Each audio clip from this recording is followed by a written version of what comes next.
How's it going, everybody? Bryan Alvarez here on Wrestling Observer Live. We are here every day, Monday through Friday, noon Pacific, 3 Eastern, Sundays, 3 Pacific, 6 Eastern.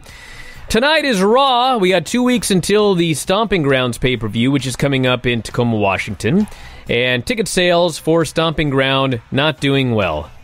I know you're stunned that a show headlined by Baron Corbin and Seth Rollins, and yet another Lacey Evans-Becky Lynch match is not doing well in terms of ticket sales, but we could talk about that here today.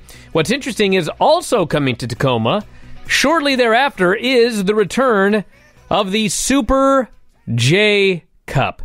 At New Japan's Post-Dominion press conference, it was announced that the Super J Cup is returning and will be held across 3 shows in the west coast of the United States this August. This will be the first Super J Cup tournament since 2016. The first round will be held, how ironic is this, at the Temple Theater in Tacoma, Washington on Thursday, August 22nd. I wrestled 1,000 matches at the Temple Theater back in the day. That was where ICW used to run, and it's just ironic that the Super J Cup is going to the Temple Theater in Tacoma shortly after WWE is running a show in Tacoma called Stomping Grounds. There is nothing Stomping Grounds about WWE. It's my Stomping Grounds. WWE Stomping Grounds. The WWE story of Tacoma, Washington is when they tried to run a show there, and they put a Nitro match in the main event, a WCW match in the main event when they were doing the WCW Invasion, and it was Booker T, Buff Bagwell. It died. Everybody hated it. They booted it out of the building, and Vince McMahon immediately changed all plans that he had for the relaunch of World Championship Wrestling. That is the legacy of WWE in Tacoma, Washington. It is not their stomping grounds. My stomping grounds. The Temple Theater will be the home of the Super J Cup on August 22nd. Then it will go to San Francisco for the Saturday, August 24th show. And finally, the Walter Pyramid in Long Beach on August 25th. Tickets on sale June 24th. We can talk about this, Raw, UFC, New Japan, Dominion, Next, whatever you want to talk about. Kick it off after the break. Wrestling Observer Live. Well, we're back in the show. Bryan Alvarez here, Wrestling Observer Live. Mike Sempervive, also of WrestlingObserver.com. If you want to call us here today, 844-411-5411 is phone number. That is toll free, 844-411-5411. Text messages, 425-780-7566. Got a lot to get into here today. We got a Raw preview for tonight. I mean, it's comedy now. It's comedy. But on Friday at Super Showdown, the Revival lost to the Usos, and as a result of that loss, they are being granted a tag team championship match on Raw tonight. They will be facing Kurt Hawkins and Zack Ryder. I can't make this up. That's what's going on. So that's coming up on Raw tonight and more. It is it's not quite the go-home show. I guess I got next week, but WWE is coming to Tacoma, Washington for Stomping Grounds. Ticket sales, very poor. I mean, if you've not seen the Stomping Ground card yet, I mean, the main event of the show is Seth Rollins versus Baron Corbin, a main event in no arena in this country. And also another Becky Lynch-Lacey Evans match is on the show. Bayley versus Alexa Bliss for the SmackDown title. Another Roman Reigns-Drew McIntyre match. And another Kofi Kingston-Dolph Ziggler match, this time in a steel cage. I can't understand why tickets aren't flying off the shelves or whatever for this show, but that's it. So, Raw's tonight. We'll find out how they build it up. Mike, you got a buzz. We'll figure that out after the break, but what's going on? 2 weeks of a hard sell is all they're going to need. And they're going to... Oh, yeah? Sure. Why not? Because you're lying to the people here on the air. I am. I am lying to myself the same way they're lying to themselves. The same way that those... Well, I don't know if they're doctored photos. They certainly would not seem to be of the ticket sales. Certainly are not lying at all about how people are thinking about this show. Across from the hard camera, of course they're all sold out. Down the ramp, of course they're all sold out. Everything else, not so much. All right, we also got I've seen, by the way, the top matches from the Dominion show. Will Ospreay, Dragon Lee, Naito, and Ibushi, Okada, and Jericho, as well as the opener with Jon Moxley and Shota Umino. And if you want to talk about those, you're welcome to today. I said my piece about Naito and Ibushi on this show yesterday. After watching the match, if anything, I feel more strongly about that. So I'm not going to sit here and tell you the match was great. I will not put over the match in any way. In fact, I believe the term that I used on Twitter was wretched, a wretched match. Everything that's wrong with pro wrestling, setting the bar too high for people that don't want to land on their heads. Just a terrible display by two guys who should know better. Okada Jericho, I liked the match. Great controversy about this match. Jericho is attempting to be an old-school, unlikable heel, doing things that make you angry, and it's made people angry, and they've decided that it just sucks and they don't like the match. And I guess we'll find out as time goes on. You know what this reminds me of? You know all these complaints about Jericho's match, and they didn't like the finish, they didn't like the post-match, they didn't like this, they didn't like that. You know what this reminds me of? What's that? The Bullet Club. The Bullet Club first debuted, and everybody hated the Bullet Club. They hated the things the Bullet Club were doing. It's not New Japan. I hate this stuff. It's terrible. Well, it's funny how things work. Now, everybody looks back fondly on the Bullet Club, a glory era. And here we are. I'm not saying that Jericho is going to lead to a glory era in New Japan Pro Wrestling, but my point is, sometimes things are different, and they're designed to make you angry, and you get angry, and it's okay. It turns out all right. I think that's what we're dealing with here, but we'll see. I don't think we have to be too dramatic. I don't think Chris Jericho is standing there as the Bullet Club was as a seminal moment in the promotion. But with that said, I think exactly what you said about him. I'm not saying that. I'm just saying that people would say like the Bullet Club's going to kill New Japan. All these finishes are going to kill New Japan. It didn't do anything like that. And look, there are people that legitimately don't want Jericho there. There are natives in Japan that just this is not. This isn't exciting them as it is people in North America, which is exactly what this is for. And the feud with Tanahashi is probably a good time for both of them.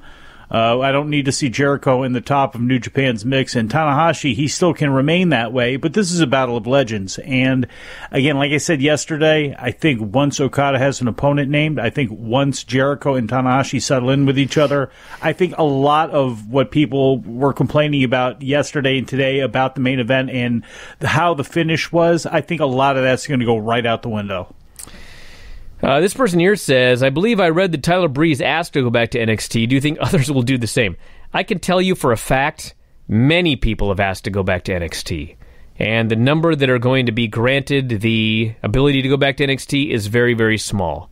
And I don't know, I can't give you here's the people that will, here's the people that won't.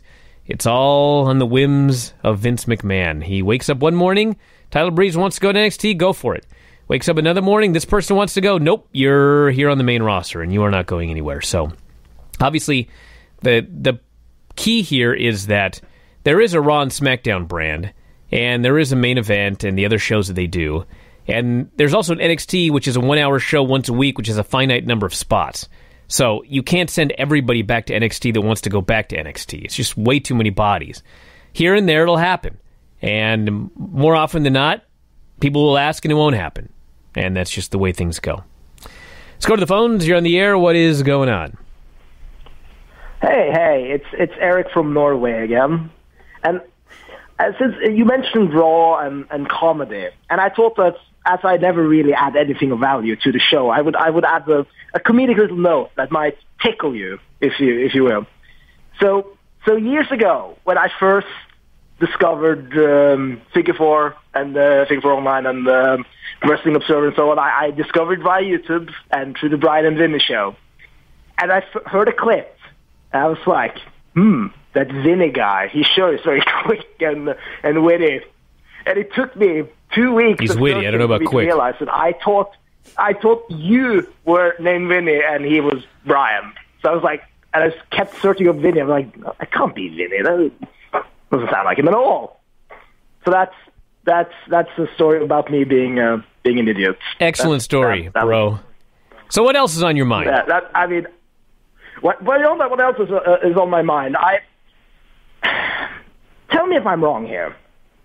Pro wrestling. The concept of pro wrestling is you have two guys, one you're predisposed to dislike and one you're predisposed to like. You hype up, quote-unquote, fights, and when they actually fight, they don't actually hurt each other. That's the idea, right? Yeah. That's the concept of the... I feel that concept in a lot... it's not a recent thing, but has been lost with the rise of hardcore wrestling and the whole thing, the whole Ibushi match and so on, and other things. I think people have kind of lost the basic concept of wrestling. Let me tell you something, okay? Let me tell you something. I want to thank you very much for the call. All the way from Norway for the third day in a row. So here's the thing with wrestling, okay? You mentioned hardcore wrestling and the rise of hardcore wrestling. Dudes have been hitting each other with stuff for decades now. And if you're a young fan and you look back at ECW in the 90s and dudes waffling each other as hard as they can in the head with chairs and that sort of thing, that was a pretty new thing in the 90s. I mean, if you go back further than that to various brawls in wrestling, I mean, the whole idea was if you did a brawl in wrestling, if you're going to hit somebody with something, I mean, the whole idea was you still were trying to protect that person. So if you swung a chair, you'd hit him across the back. If you swung a chair, you'd cover the lip of it with your hand and whack him in the stomach. I mean, this thing where hardcore matches were taking years off people's lives, that was something that started in the 90s. Prior to that, there would be brawls where people would get outside the ring and whack each other with this or that, but the whole idea was still to protect your opponent. And the whole reason that professional wrestling became worked in the first place was because it was about making money. You were going to go out there and do your wrestling match, and then you were going to go to the next town and do your wrestling match. And if you got hurt, if you were doing like a UFC style match, you couldn't wrestle the next day. You couldn't wrestle until you were all healed up. So matches became worked. Next thing you know, you can do like 3 matches in 3 different places in one day. I mean, that's the whole idea behind wrestling. And yesterday on the show, when Dave says, well, we didn't have an update on Ibushi, but what I heard is that, what did he say? Like, he's conscious. I can't remember what he said, but he was like, that's the update? Like, we're not even sure this guy can do G1? I mean, that's not how you do, that's not the point of wrestling. Back in a moment, Observer Live. Back in the show, Bryan Alvarez here, Wrestling Observer Live. Mike Sempervive, also of WrestlingObserver.com. I don't want to waste a lot of time on this, but the line that Dave had last night, what's the update on Ibushi? Well, we're not sure, but he's alert and responsive. Like, that's his update. Alert? Yeah. Okay, when you're in the ER, and like you may or may not make it, okay, you're alert and responsive, all right? Like, this is not a promising sounding update right here. Like, apparently he's going to be okay, I guess. I don't know. But alert and responsive. Stable condition? Like, if I see a guy that lands on his head, and I go, what's the update? And they go, well, he's alert and responsive. It's like, dude, is he going to be able to walk? Is he going to live? That's a bad sounding update, okay? Now, listen. Yesterday, I ranted and raved forever, concerned that Naito or Ibushi would just, like, die in the middle of the ring. And I feel that if they continue doing these matches and doing these spots, like, one or the other is going to die in the middle of the ring, okay? So, yesterday's show was all about my concern for those two particular individuals. But there is a bigger issue here. Like, if you're one of those fans that just, you go, I want to be entertained. Like, the guys choose to do it. That's on them. If they die, well, what do you want me to do about it? Okay, if you're one of those fans that's like your mindset, okay? First off, I think you're out of your mind. But second off, let's talk about how this affects everybody else in wrestling. It's not just these two guys. What did I have to hear yesterday? Oh my God, I hate Jericho in the main event. It wasn't a normal Okada match. The crowd was... Okay, let's talk about this crowd. Jericho and Okada followed a Will Ospreay Dragon Lee match where they did every high spot imaginable in that match and blew the roof off the place. And that was followed by two guys that they got the credit of the match by landing on their heads multiple times. I mean, yeah, we talk about the apron spot, which may or may not have been a botch, whatever their idea was. I mean, it was horrifying what happened. But, dude, they landed on their heads another dozen times in that match. The story of Naito and Ibushi is it's two guys trying to break the other's neck. That's the story of this feud.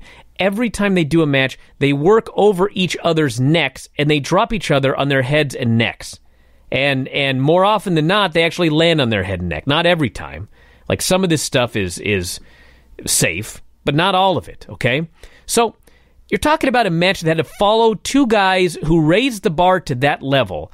And you can't figure out why maybe the crowd wasn't super into Jericho and Okada. What could they have possibly done to get the crowd into their match at the level of the previous two guys who did nothing but legitimately fall on their heads and practically break their necks. You've raised the bar to a degree where now, like, in order to have a, quote, great match, a legendary epic match, you got to practically kill yourself. Like, that's what happened in All Japan in the 90s.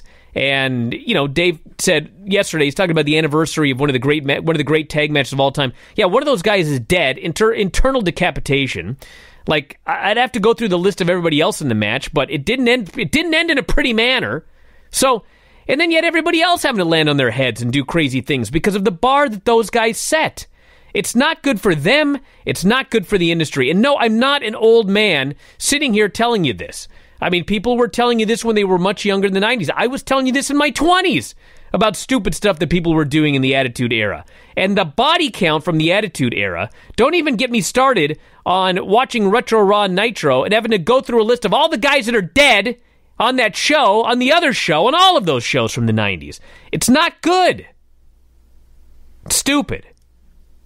What you said, I'm not going to argue with a whole lot of it other than to say it's not true what you said about them having to raise the bar for 5-star matches because Kazuchika Okada is the walking example and Hiroshi Tanahashi to a different degree, but we'll throw him out for the moment, but Okada, the greatest example of, you could say Kenny Omega, blah, blah, blah, you know, he's the reason they got 6, whatever. Kazuchika Okada, to me, is the best wrestler in the world and has been, took that torch away from Tanahashi. Omega is, I guess, in some people's conversations, he's not in mine. And I look at Okada and I ask myself, how many unnecessary risks has Okada ever taken? The point is he's the best in the world. So you've raised the bar to the point where the best guy in the world can do a 6-star, 7-star match or whatever without killing himself. But that's like the guy. Well, more than he can do that. I mean, look. There are a lot of other guys that can have 5-star matches without doing what Kota Ibushi and Naito do, including Kota Ibushi and Naito, which is what makes this so extra disappointing and what is putting this more now, and what should be putting this more now on New Japan and their management, because these guys obviously are not going to stop themselves when they don't have to do this. Guess what? Their matches aren't getting 8, 9, 10, 12 stars. They're just not getting that. What's happening is that it's working in the opposite direction and it's turning some people off, including us, because it is so completely ridiculous and because they are looking at what they're doing in their form, in their rivalry to be the best in the exact same way that those guys in All Japan were doing it, where you're having angles where these guys' necks and heads are falling at just ridiculously unnatural positions because people go, ooh. And they're going, ooh, because these guys are really getting hurt, and it's completely ridiculous. This person says, it is safe to say AEW and New Japan have a working relationship since AEW is allowing Jon Moxley to be in the G1. Absolutely not. There's no working relationship. It's farther apart than ever. Jon Moxley signed a deal with New Japan, and then he signed a deal with All Elite Wrestling. And the contract he has allows him to do New Japan. Jericho's contract allows him to do New Japan. Kenny Omega's contract allows him to do New Japan. But they're not working together at all. Let's go to the phones. You're on the air. What's going on? This is Jack in Montana. Do you think that Roman Reigns is like the worst booked top guy / face of the company in WWE's history? No, I don't think that.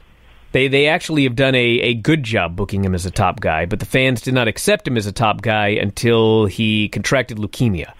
But they did everything that you should do with a top guy with him, but the fans didn't accept him as a top guy. That's very different from trying to think of who a poorly booked top guy would be. See Bob Backlund at the end, sitting there crying. Well, I mean, think about like CM Punk. Like CM Punk was the champion, and he never headlined shows, and he never headlined WrestleMania. I mean, you could argue that CM Punk was a worse booked top guy than Roman Reigns was. Rey Mysterio's title reign. I mean, that doesn't even count. He wasn't like the top guy, but he had the secondary title. But I mean, a guy who has the main title, but other guys are still headlining shows above him. I mean, that guy is worse booked than Roman Reigns has been.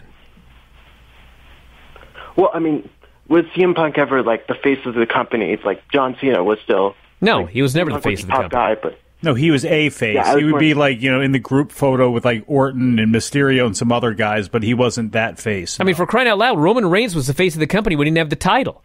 So, no, he is not the worst booked top guy there's ever been. Okay. Thanks for answering my question. Yep, thanks for the call. All right, let's go to the phones. You are on the air. What's going on? Oh, can you hear me? Yeah, what's up? All right. So I was at the Impact Wrestling tapings on Queens. Yep. And have you heard about the guy that spit at Taya Valkyrie? I have not heard about this guy. Oh, no. So the fan, all right, so you gotta find it on Twitter. I'll probably send it to you. This guy was arguing with her, and they were just he started it. He was talking all that to her, and eventually Taya came face to face, and he kept going at it. He barking like a dog, and she just slapped the beer, and he lost it. He spit it at her, and he got kicked out. And I wasn't there, but I was at Queens, and I think that was the same guy, because that guy kept flipping the bird at her. So I'm thinking, I actually sent her a message. I told her, yo, I think that's the same guy. So I think that guy had the same guy from Portland. No. From what was it? A Night You Can't Miss. That was at the 2300 Arena. I see. Okay. Yeah, and I was at the Impact tapings on on Thursday and Friday, and that happened on Friday night. I think that's the same guy. Yeah, so it's crazy. So, but anyway, but those two shows I think those were the best shows I ever went. Better than any WWE show, because the pace, it was excellent. The pace was so good, and that's why I want to ask you: do you think Raw and SmackDown should be taped? Thanks for taking the call. Well, I want to thank you very much for the call. I mean, everyone should know my theory by now. I mean, it's impossible because of the length of Raw and SmackDown, but to me, Raw should be taped 4 straight weeks in a row, and SmackDown should be taped 4 straight weeks in a row. So Vince can't come in the following Monday and change everything. Like, he's going to be stuck with 4 straight weeks of storylines because he's taped 4 shows. It'll never happen. It could never happen. But we've seen this year, still in 2019, it does not matter if the show is live or taped, it's going to do the same number. We've seen that this year. The spoilers don't mean anything to the audience that's watching Raw right now.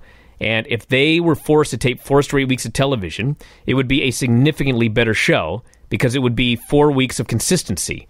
And then, of course, you tape the next 4 weeks and everything's out the window, but at least you get 4 weeks of consistency, as opposed to now where you barely get consistency throughout the show from beginning to end. Sad we got to fantasy book ways to rein Vince in and protect him from himself by doing it this way. It's just completely ridiculous. Alrighty. Oh my God. What's up? I'll deal with this one during the break. All right, we're back in a moment. Wrestling Observer Live.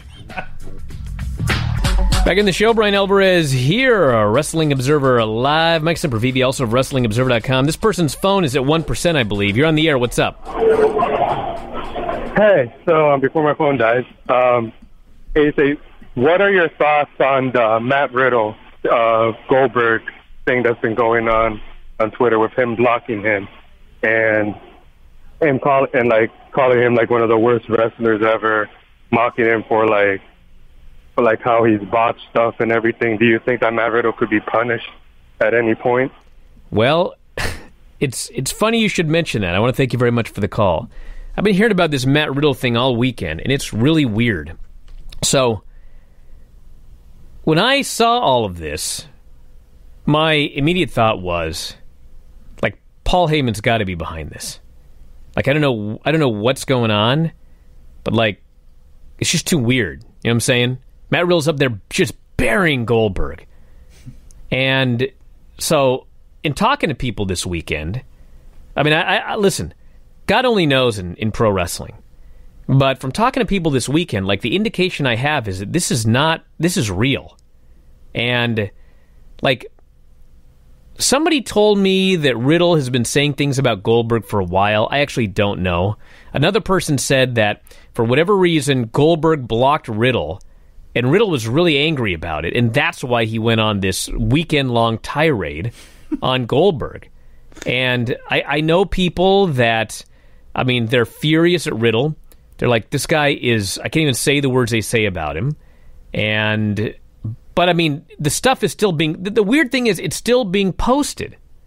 You would think that if this were real, like, why are they allowing him to do this? He's not coming off well. It's so weird. I don't know what else to say about it right now. Very 2019. Kind of, sure. but it's different because, like, Becky Lynch is feuding with Edge and Beth Phoenix on Twitter. But it's like a total work from start to finish. And a lot, like 99% of the other ones that you see on Twitter are an absolute work from start to finish. But this one is not. This one is apparently real. And it's being allowed to continue, so it's very weird. Well, what's even the end game of Edge and Becky Lynch going at it, where Edge is roasting her? I mean, just to get to a match or to get to some sort of face-off with... Probably to get to Becky and Beth. Becky and Beth for when? And I guess if that's the long game, okay, but like in the meantime, like, how is this helping Becky right now as she faces off against, what's her face? The Lacey Evans. Like, how is that helping her situation and her feud now? It's not. In fact, it's making her look worse after she just lost a belt, after she just got bamboozled by other people, after Bayley slid in and took her belt. And there's the thing with her and Bayley as well. So, like, how is this even benefiting her? It's like, in some ways, the Goldberg and Riddle one makes more sense because now you have people going, ooh, can you imagine fantasy booking? This other one, it's like, Becky just kind of looks flat. That's it. This person here says, I hear the Bugenhagen pronunciation is Rick Boogies. Dumb. Get it? It's still dumb. Like, I think the idea is, Vince will find it really funny, which I'm sure he will. Like, if ever there is a gimmick that is absolutely doomed to prelim geek, like, this is it.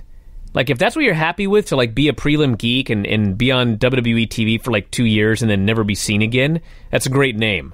But outside of that, like, geek. You know what I'm saying? Go dance with Jose. Let's go to the phones. You're on the air. What's going on? Hey, boys. How are you? It's Savant from New Jersey. Yes. So I just wanted to kind of piggyback off what Mike said earlier about management stepping in and making a call to maybe stop a match when certain things happen, like Ibushi falling on his neck or, Goldberg, the whole Goldberg and Undertaker thing. With that being said, I know the ref, in UFC can step in and stop the fight. Do you guys ever see a time where maybe the ref can stop the match? The ref can stop the match. They check on the... Yeah, they can. Well, I'm saying, I know they check on the guy, and they'll, the guy was the superstar would say, I'm okay, but maybe override him and say, no, the ref could do that. The ref could do that. The ref is supposed to call it as a shoot. Like, the ref could have stopped the Undertaker-Goldberg match, but the problem is that referee, I'm sure, was absolutely petrified at what would happen if you would have tried to stop that match. That's what happened. The referee can easily just stop that match. But that's where the earpiece comes in. Right. And the person that is producing and the people backstage should be making that call, in that case, to the ref, who is going to have a complete natural, reaction to go with the athlete and to pull back and to be unsure. So fine, make that decision for them in the same way that Triple H made that decision on Daniel Bryan. Right, exactly. So, I mean, if the work environment, if the ref is petrified that he's going to lose his job or get fired, well, I mean, like you said, Brian, earlier, what's it going to take? Someone dying in the ring before they actually make that call? Dude, if somebody died in the ring, they'd be like, they'd be very sad about it, and they do all sorts of tributes, and then they would book Naito and Ibushi together, and they drop each other on their necks again. I mean, dude, we saw a guy break his neck last summer, taking a bump onto his head. Did that change anything? Nothing. Dude, we saw a guy do a headbutt and end up in the hospital and nearly die, and he was in the audience for the show on Saturday night where these dudes dropped each other on their neck and nearly killed themselves. Now nothing's going to change. That's what's infuriating about it. It's a fighting spirit. All right. This person here said, I used to have the it's up to them what they do in the ring mentality, but the Dominion match turned me. It made me uncomfortable for the majority of the match. I just wanted it to end. I couldn't enjoy the rest of the spots because I was too concerned for the wrestlers. Well, don't know what to tell you, buddy. It ain't going to stop. Matt Riddle Goldberg sounds like an awesome match, this person says. Would love to see it on a WrestleMania. I don't think you're going to see that in this particular case. Don't think you're going to see that one. You know what I would like to see, though, if that ever happened? Like Brock Lesnar and Goldberg. Matt Riddle goes out there and he chokes out Goldberg in about 24 seconds. I promise you that wouldn't happen. Well, it should. This person here says, I remember the first Okada-Omega match, and what made it so great was the psychology with the table and the one-winged angel teases. It wasn't the dragon suplex or whatever off the top rope that they did. You're right. And there have been a million great matches based around psychology. And in fact, you know who could have a great match built around psychology? Is Ibushi and Naito. But instead, they drop each other on their heads. Well, that's the thing, and they're even having that, but it's about, whose style is better, who's the best, generation, who's this.